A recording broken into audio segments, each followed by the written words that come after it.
and you're going straight to basketball hell following Russell Westbrook because he is all-time Westbrook. I'm sorry. I can't believe that we ain't talking about that. We're talking about this idiot. And when you say, if I say, hey, I'm agreeing with this movie, this book, or whatever, I'm agreeing with it.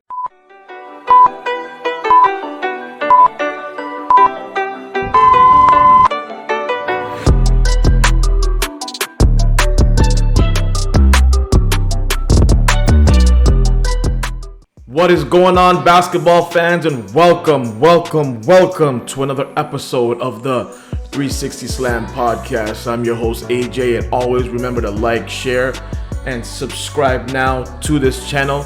And always remember to follow me on social, on Instagram, TikTok, and Twitter right up here. And if you have shared and liked and subscribed, again, thank you very much for your support. It goes a long way. This is episode 4 of the 360 Slam podcast. And today it's going to be a bit of a different episode. Usually we talk about the latest and greatest in the NBA. And we're going to talk about Kawhi Leonard. And of course, we got, the disrespect. And I'm going to be talking about the Sacramento Kings a little bit as well. But today's episode, I want to start off by talking about the NBA media. You see, typically, when a player does really well, or doesn't play well, the NBA media just comes out with a verdict right away. They don't let things pan out. They don't let things simmer. They don't really think about things properly, and then they jump to very fast conclusions. And, and that goes with any sport. This is a basketball podcast, but for example, in the NFL, earlier on in the season, I think week 1 or week 2, Stephen A. Smith said that the Dallas Cowboys season is over. Week 1 or week 2, it just started. And he comes up with a verdict saying that their season is over. And now we see what the Cowboys are doing. But specifically for this podcast, I'm going to deal with 2 players. I'm going to talk about Russell Westbrook, and I'm going to talk about Kyrie Irving. You see, in the early parts when Russell was part of the Lakers, he wasn't playing well. Let's call it what it is. But the way the media was reacting, specifically 2 people here, I'm going to talk about Shannon, Sharpe, and Skip Bayless. The way they were reacting to the way he was playing was such an exaggeration, was so overblown, was such an overreaction that right now they're eating their words. So let's take a look at a clip of Shannon and Skip talking about Russell when he wasn't playing well. Skip, look, he knows it. Russ knows they want him out of there. But Rob Pelinka laid it out crystal clear. Ain't nobody want him. At the end, Skip, remember I told you a couple of months ago. My grandmother said, boy, the loneliest place in the world is the place you're not wanted. What's even lonelier is a place that nobody wants you. Can you imagine, Skip, I believe there's some place I can go that somebody's going to want me. Somebody's going to love me. Yep. Russ can't go anywhere in the NBA where they want him, and he knows it. He will not work because he will not fit. Solo act, stat machine. And now he's not only a disaster, but he's, to me, an unfixable disaster because he has no conscience. I don't think this bothers him a bit. No. He just goes on to the next shot, the next game, the next week, and he keeps playing the way Russ plays. So there you have it right there, right? Now, of course, again, like I said, we agreed that Russell didn't play well. When he first started with the Lakers, he was starting as starting 5 and missing shots and this and that. But when you say things like, nobody wants you, your GM doesn't want you, and when you say things like Skip said, an unfixable disaster, those are words you can't take back. And Russell Westbrook has proven them wrong. Ever since he's been coming off the bench, ever since Darvin Ham has been able to bring him into the rotation in a very effective way, man, did the tone change. Man, did the tone change. Because that first win with Denver, when Russ came off the bench and the Lakers beat the Nuggets, oh, did the tone change? Let's take a look at that. If you look at the final box score, this is outrageously upside down to me because this never, ever has happened. LeBron finished this basketball game a -1 in plus minus. So that means that all the time he was on the floor, they lost by 1 point. Meanwhile, back at the ranch, Russ led the whole team and the whole game by being a +18. Yep. Wait a second. So if you do some math, I believe that when LeBron was on the bench, Russ was a +12. So leading the shock troops with LeBron resting, watching, they were much better than when LeBron was actually in the game. Even though LeBron rallied and his numbers in the end are okay, he's 28, 8, and 6. Right. But Russ is 18, 8, and 8. He winds up playing starter minutes. I think Darvin promised him, just come off the bench. I'll get you your minutes. Right. Because 32 minutes is fine. He's playing right there with the starters. Yep. Right. But I love Russ. I hope he can continue to play with this kind of enthusiasm. In that the crowd like, okay, all right, Russ, we back on your side now. Okay, and he actually remotely looked like he was worth $47 million last night. Whoa, that's a bit of a different tone, right? I mean, you went from nobody wants you, an unfixable disaster, to, whoa, he was a +18. He played better than LeBron. I love Russ. Wait a second here. Can we not overreact? Things are fixable. Things are able to happen on their own, and you have a better result after that, right? So my point here is that they do this a lot. They do this a lot. Like, they'll start with one topic and then they'll see how it goes maybe for 1 or 2 games. And the NBA is a marathon. It's 82 games. Yeah, last season Russ was bad. But this season, new coach, and they were able to figure out how to put him in the rotation. Darvin Ham took him off the bench, and he did not let Russ, his ego or anything like that, get to him, and he fixed the disaster. He fixed the problem. Okay? And so this is what I'm talking about. They need to relax. They need to calm down. They, meaning the NBA media. Because now the tone is completely changed altogether. And that can't, and that, like, what's really weird about the Russell Westbrook situation is, like, these shows, like Undisputed, they're a debate show. And let me just say on record, I love watching that show. I mean, some things make me want to rip my head off. But overall, it's a very entertaining show. Skip and Shannon have a dynamic. They have good chemistry, right? So I enjoy watching the show. But it's a debate show by nature. So what does that mean? That means that you come up with a topic that you're going to have opposing views on. You talk about a topic that you're not going to agree on. Okay? Now, when they pick the topics, they probably don't know from before. Like, from what I understand, Skip picks the topics, and he doesn't know from before what Shannon is going to say, obviously, right? I mean, I'm sure they have production meetings and they talk about what they're going to talk about, but in those production meetings, they don't talk about their opposing views. They do that on air. So Skip doesn't know what Shannon's going to say about a particular topic, but after your first topic of Russ, the first time you talked about Russ, the second time you talked about Russ, when you realize you're on the same page and you agree with each other on a debate show, you got to take a step back. You got to take a step back and see, you know what? We're agreeing here. That's not what the show's about. We're supposed to debate. We're supposed to have two opposing points of view. So when they were talking about Russ and they realized that, or Skip realized that, we're agreeing with each other, maybe I shouldn't pick this topic. But no, that's not what happened. That's not what happened. They kept going. They were hammering Russ over and over and over and over again. They had a Russell Westbrook blooper reel with circus music in the background. Come on, give me a break. What is that? That's nonsense. That's garbage. You can't do that. Okay? Especially if you are supposed to be objective, then you're not supposed to do that. Because guess what's happened?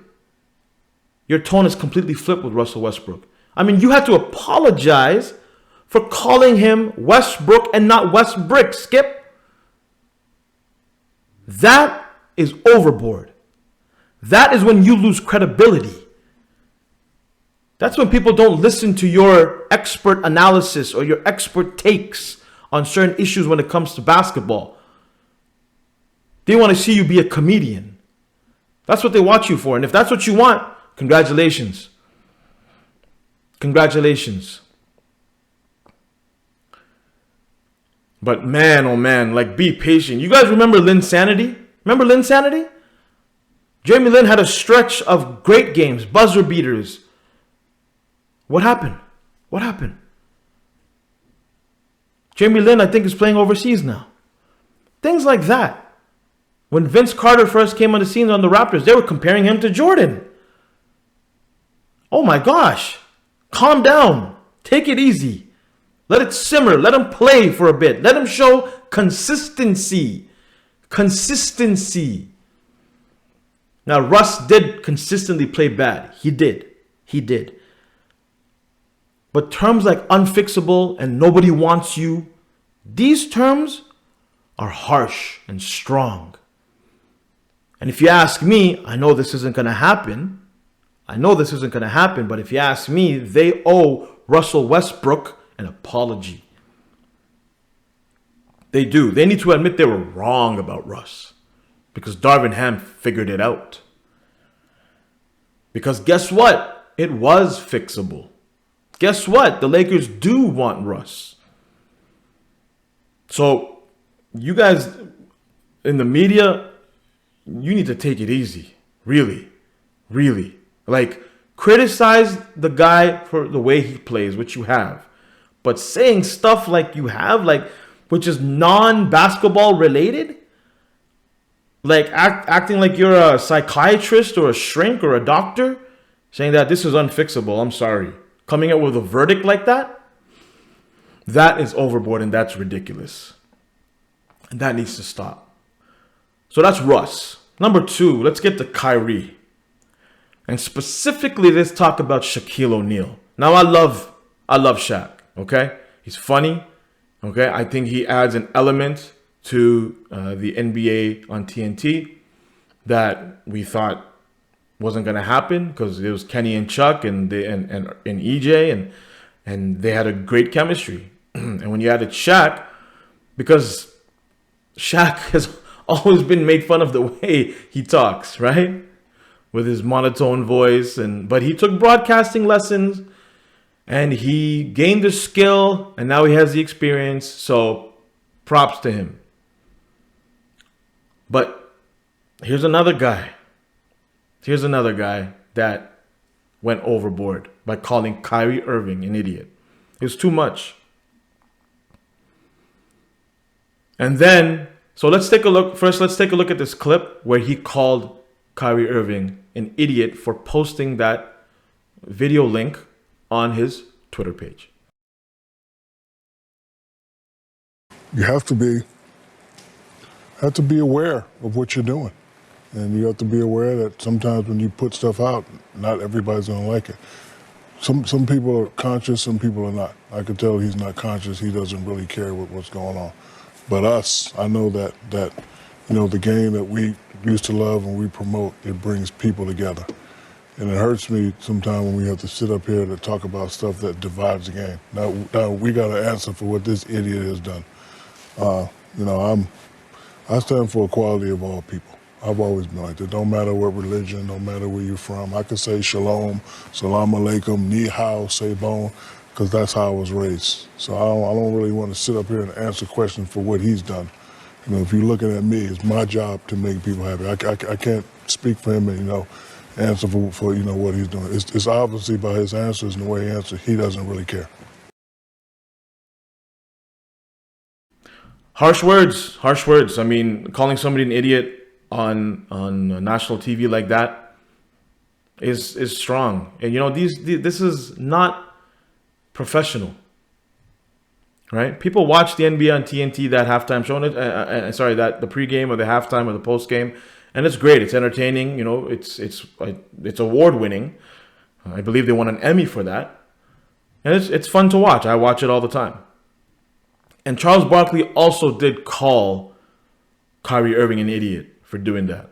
And the reason why I think is because of Kyrie's past history, right? And I alluded to this in the previous episode where Kyrie, because of his past, the vaccine and then choosing not to play and just not showing up to work and all the issues he had in Boston with his players, like, you know, leaving LeBron because he just felt like, you know, he deserved that spotlight. Just one thing over and over again. And so he posted this, which claimed to have some, he posted a movie link on his Twitter, which claimed to have some anti-Semitic connotations to it. And so they called him an idiot for doing that. Now, Shaq, here's the thing. Ever since that came out, there were tweets and things on social media that Shaquille O'Neal owns a movie Cineplex, a movie theater, which played that movie. He was the owner of a movie theater which played that movie. Now, of course, the tweet didn't come from any official media page or anything like that. It was done by fans, but it came out to be accurate. And I think when Shaq realized that, people found that out, he kind of changed his tone. Let's take a look at the Big Shaq podcast and what he had to say about calling Kyrie Irving an idiot.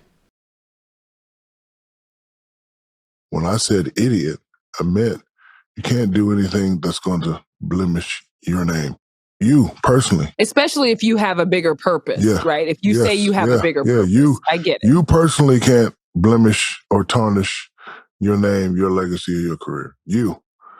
So, you know, and then a lot of people, well, you played it at your theater in Newark. Yes, I did, because as an African-American theater owner, if you bring your film to me, I'll let you play it. But like all films have sort of controversy, and like, I love gangster movies. I'm not going to watch a gangster movie and then grab my phone with 30 million people and say, hey, you should go watch this movie, kids. You see what he did to the boom, boom, boom, boom, boom? Y'all should go do that, right? So if he would have paid attention and watched the movie, you should have known that one line, and one thing that they said, that right there was going to cause a storm with everybody. I'm glad that you found yourself. I'm glad that you're studying this religion. Amari Stoudemire has been doing this 20 years. And he's been studying. He's been dedicated. You know, I'm proud. You know, I don't mess with people's religions and what they do. You believe what you believe, and you stand on what you believe. That's what you're supposed to do. But when you put yourself in jeopardy, you got to be smarter than that. And that's all I was saying when I said idiot, because, you know, sometimes you got to pay attention. But see, a lot of us, when we get this money and we get these followers, we think we know everything. Oh, hey, look what I'm learning, and what you learn ain't right. You need to do this. Boom, boom, boom, boom, boom. So, yeah, so to all the people that said, oh, you played in your theater? Yeah, I played in my theater, but I didn't grab my phone with 100 million thousand people and say, do this and do that. Got to be careful with these phones. You know, social media is a powerful tool, but you have to practice some type of responsibility with that. See, there you have it, folks, right? He kind of had to explain why he called Kyrie Irving an idiot. And when he called Kyrie Irving an idiot, is about 3 weeks ago to a month, okay? Him clarifying this position was about 10 days ago. Why did it take him this long to clarify? Because Shaq got a lot of backlash. A lot of backlash. So did Charles, but Charles doesn't care. He doesn't care. Charles Barkley is the only guy who can fall asleep at work and keep his job. That's why we love Chuck. But Shaq got a lot of slack. And one of the reasons was because of the movie theater. And he addressed that in that clip that you just saw.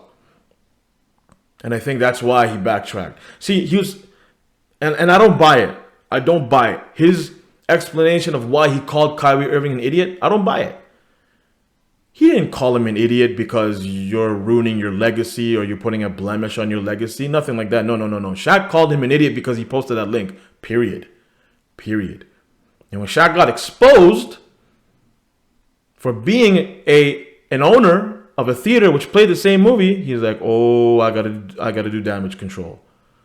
His PR guys were probably on the phone with him. He had meetings like, how do we fix this? And that's what happened. He came out with this ridiculous explanation saying that, no, I meant to call him an idiot because he was ruining his legacy. He was putting a blemish on his legacy. No. Look at the first clip when you actually call him an idiot.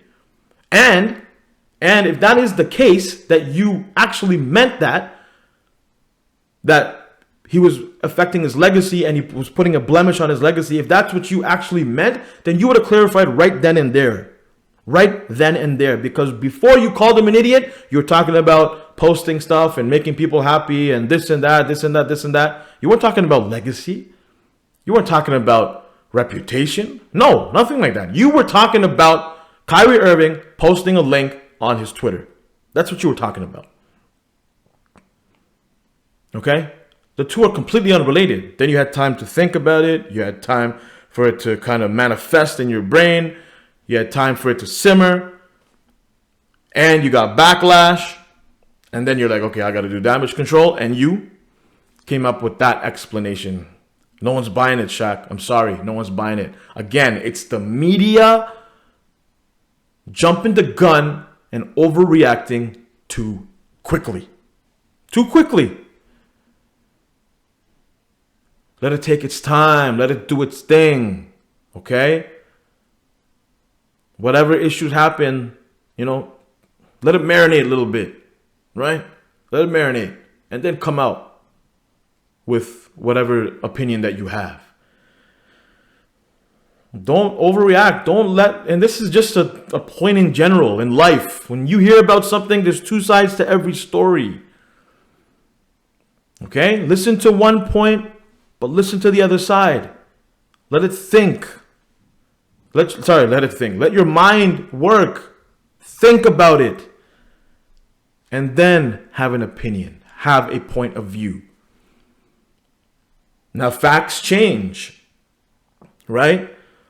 With Kyrie, and I'm one of them, people thought that him putting that link on Twitter, on his Twitter page, was the wrong thing to do. And it was. If that video, that movie that he shared, presents individuals of the Jewish faith in a bad way, or it attacks their faith and their religion, while your owner, your commissioner is Jewish, and while you have partners whose presidents and the CEOs and their employees are of the Jewish faith, then that's not a good idea to do that. Okay? At the same time,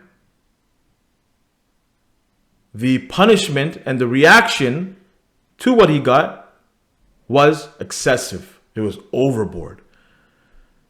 And you can have both points of view. That's not a problem. Both are accurate. Both are correct. People won't say to you, oh, it's either this or that. No, it shouldn't be. Okay? Because if Kyrie just apologized and he said he's not anti-Semitic and moved on, no problem at all. But when that list came out, they were trying to make an example out of Kyrie Irving. They were trying to make an example out of Kyrie Irving. They want him to learn a lesson and tell the world, hey, think twice before you do something like this. And that was wrong.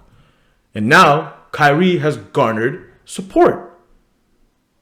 Because and we see what's going on in the world, right? when you react to a certain issue, you can lose supporters. The way you react is key, is very, very important. Because you may have the support initially, and I think people in the NBA and the Brooklyn Nets organization, to ask for an apology and to say you're not anti-Semitic is pretty reasonable, right? And that's fine. Up until that point, they had support. They're like, you know what? They handled it correctly. But then when you came out with the list, you overreacted. You came out with something too much. You did too much. You're asking the guy to do too much. Okay? And now what's happened is the reverse has happened. Now Kyrie has gotten more supporters. Now people want Kyrie to succeed. And now people are hoping that Kyrie takes this and continues to play the game of basketball. Okay? He continues to play the game of basketball. Whatever has happened in the past, I hope it's left in the past, because this makes Kyrie look like a martyr. Like, they made Kyrie into a victim. Okay? And because of that reason, victims get support. Okay? If you're a victim, people are going to be on your side. And the people that were supporting Joe's side, the Brooklyn Nets, and the NBA on this issue and saying that, yes, they should ask for an apology, that's, again, reasonable. But when they did what they did, all those supporters here moved to Kyrie's side. Okay? And Kyrie did those things. Now he's back and he's playing. And it hurt his pocket. And Nike left him too. So I think Kyrie learned a very harsh lesson. He did.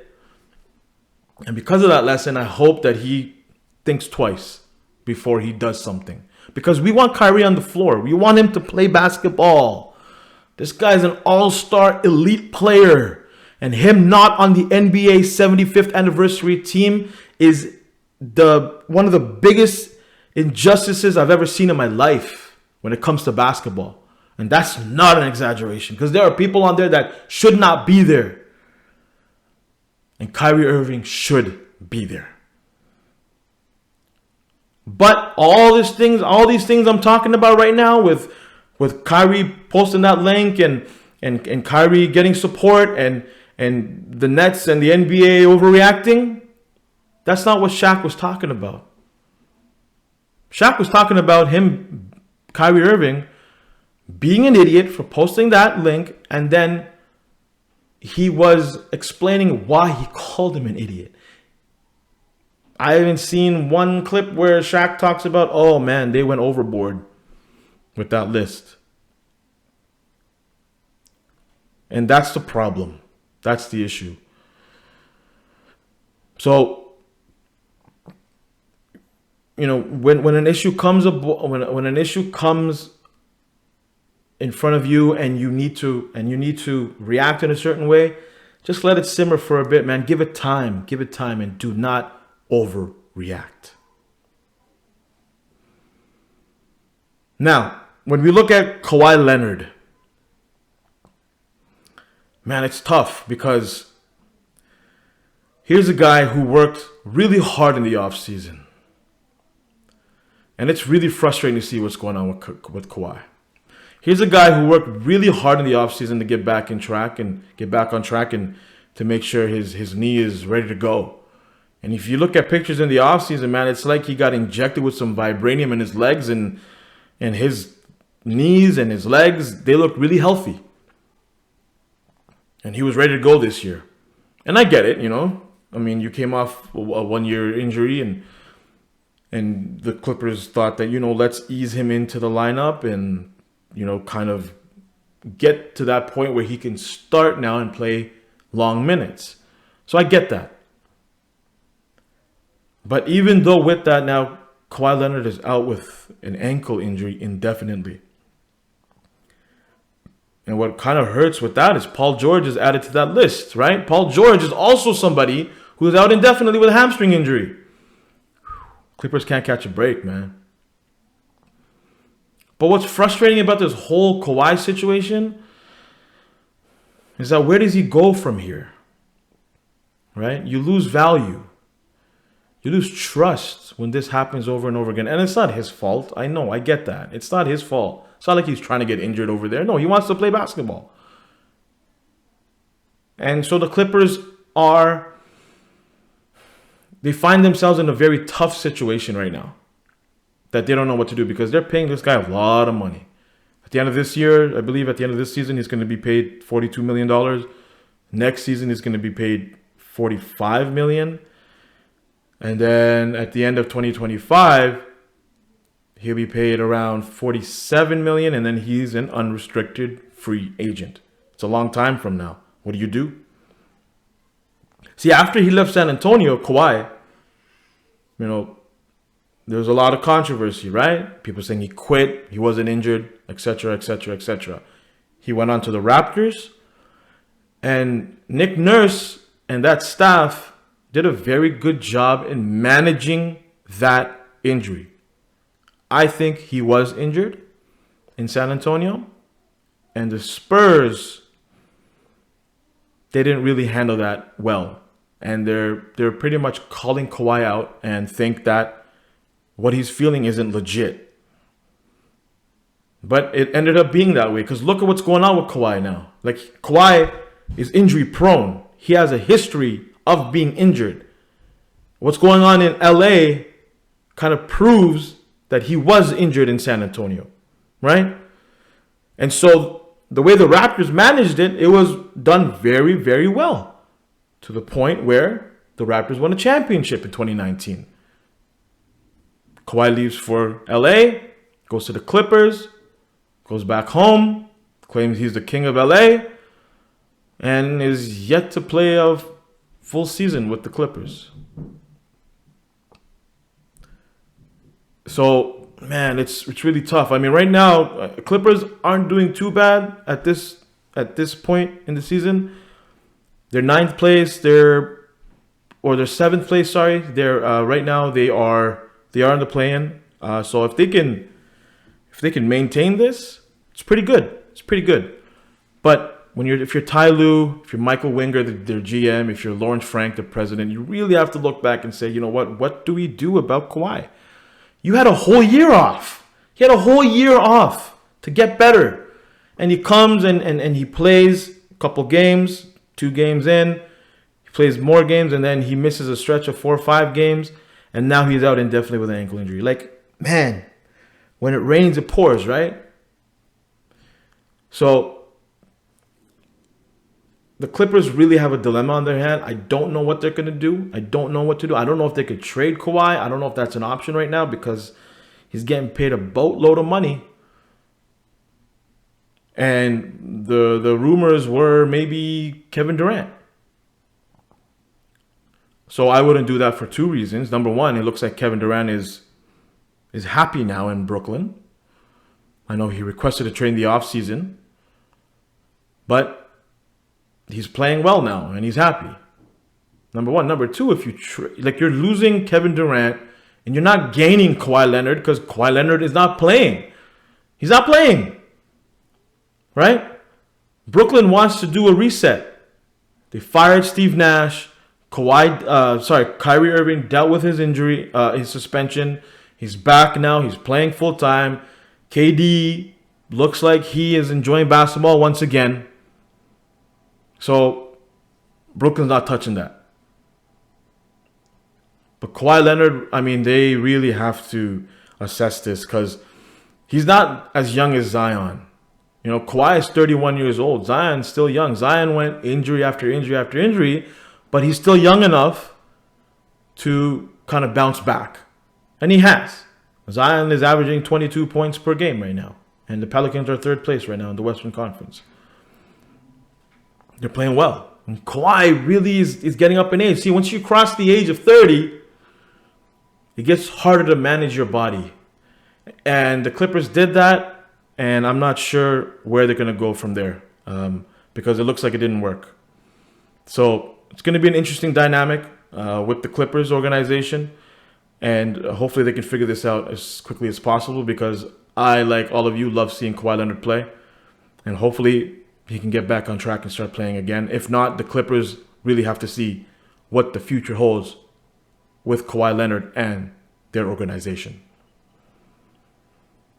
speaking of great players, great teams who are playing phenomenal right now, let's talk about the Sacramento Kings. Now, they have lost 2 straight, but they're 6th place in the Western Conference. They're not playing team, they're a playoff team right now.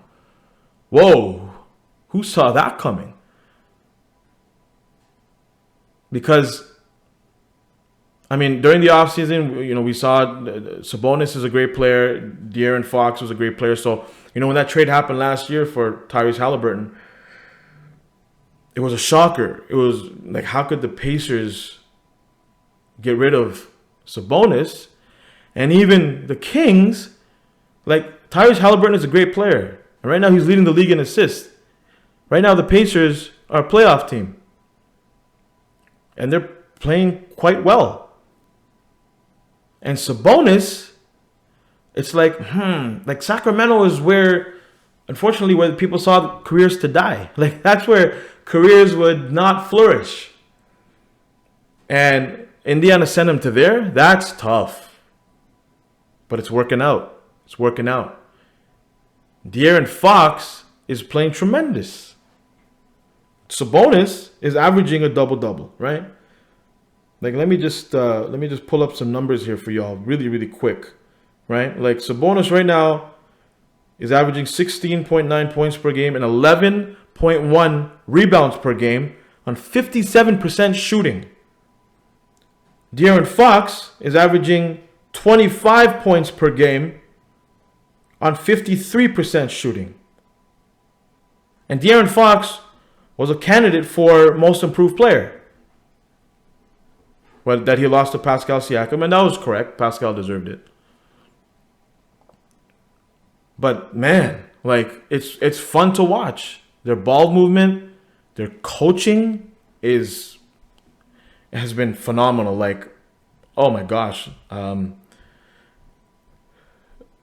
See, when you have chemistry, that goes a long, long way. Okay, and props to Mike Brown, man. Like, props to Mike Brown for doing that.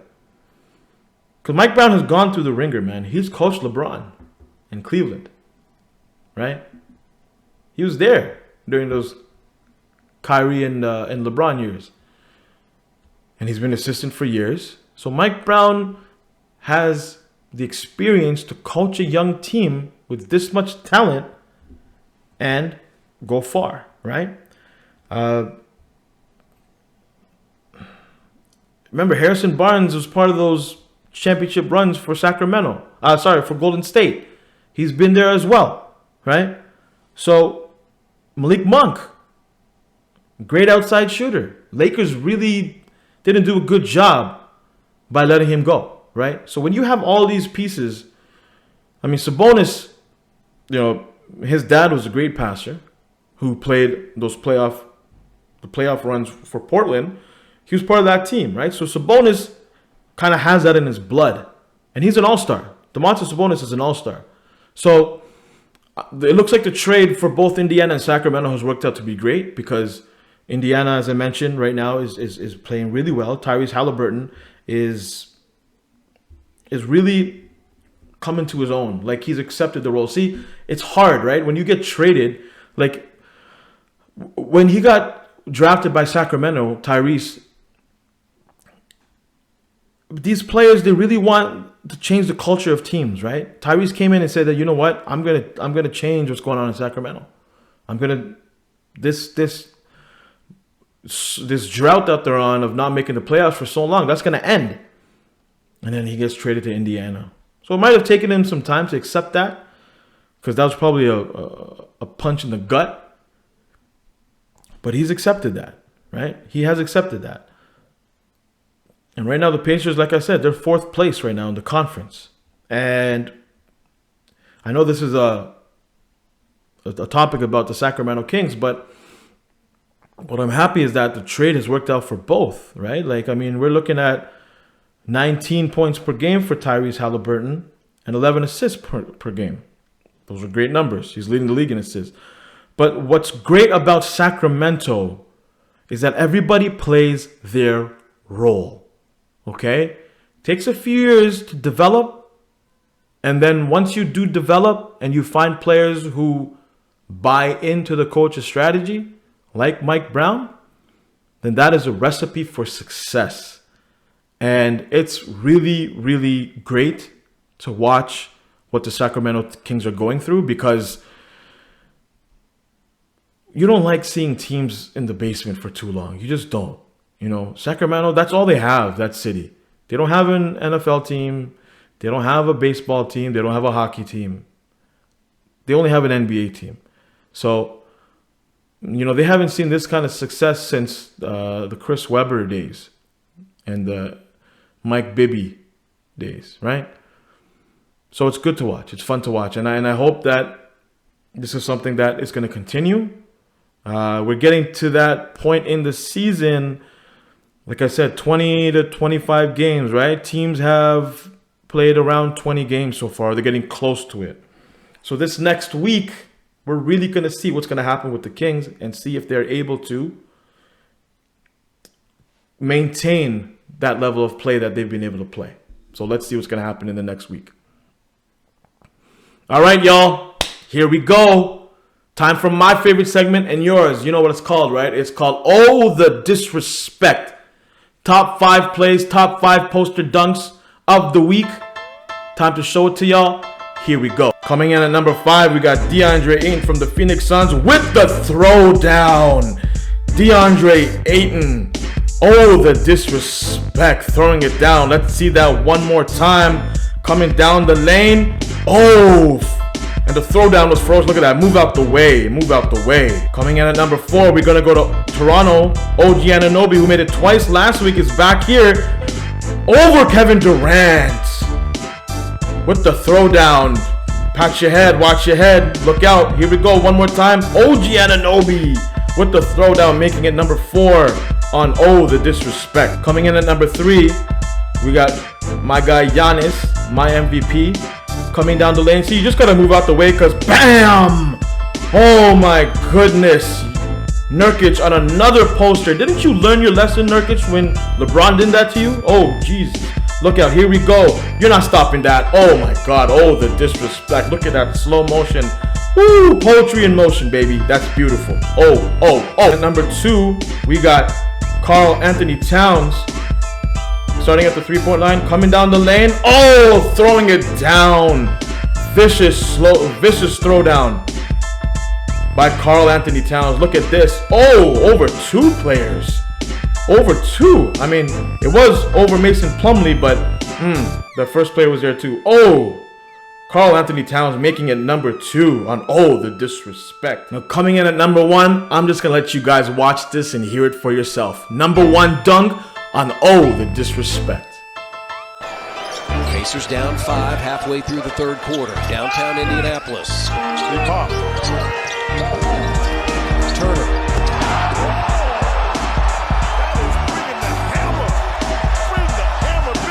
Bringing the house down with this one. Karl Anthony, Gobert, take that. Miles Turner showing you the king of the big men in this game. Well, there you have it, folks. Another episode of the 360 Slam podcast in the books. Remember to like, share, and subscribe. Follow me on Twitter, Instagram, and TikTok at AJ360Slam. Thank you so much for being with me here today. See y'all next week. Peace.